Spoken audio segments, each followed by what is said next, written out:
அனைவருக்கும் வணக்கம். இந்த காவல் அதிகாரி இருக்கிறார்கள். இவர்கள் ஒரு குற்றம் புரிந்தவர் இருக்கிறார். அவனை தேடிக்கொண்டிருக்கிறார்கள் அரசு செய்வதற்காக.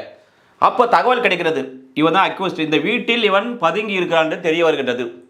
உடனே இந்த காவல் அதிகாரிகள் வாரண்டே இல்லாமல் உடனடியாக இந்த வீட்டிற்கு சென்று அவரை தேடி கைது செய்வதற்காக இந்த கதவை உடைத்து ஜன்னலை உடைத்து சென்று இவரை கைது செய்ய முடியுமா என்றால் எஸ், முடியும். அவ்வாறு சொல்லுகின்ற என்னவென்றால் செக்ஷன் 44 ஆஃப் BNSS 23 ஏற்கனவே எங்கே இருந்தது, 47 இருந்தது. இது எவ்வாறு நினைவு வைத்துக் கொள்ள வேண்டும் சொன்னால், இப்போ 44 அப்படின்னா நான்கு பக்க சுவர். அதே மாதிரி பார்த்தீங்கன்னா கதவு ஜன்னல் பார்த்தீங்கன்னா 4 பக்கம் இருக்குது. அப்போ 4 கதவுக்கு 4 பக்கம், ஜன்னல் பக்கம் 4 வச்சு ஞாபகம் வைத்துக் கொள்ளலாம். இதில் எந்த விதமான மாற்றம் இல்லை. முழு விவரங்களுக்கு ஷார்ட்ஸில் லிங்கை பயன்படுத்தி வீடியோவை பார்த்துக் கொள்ளவும்.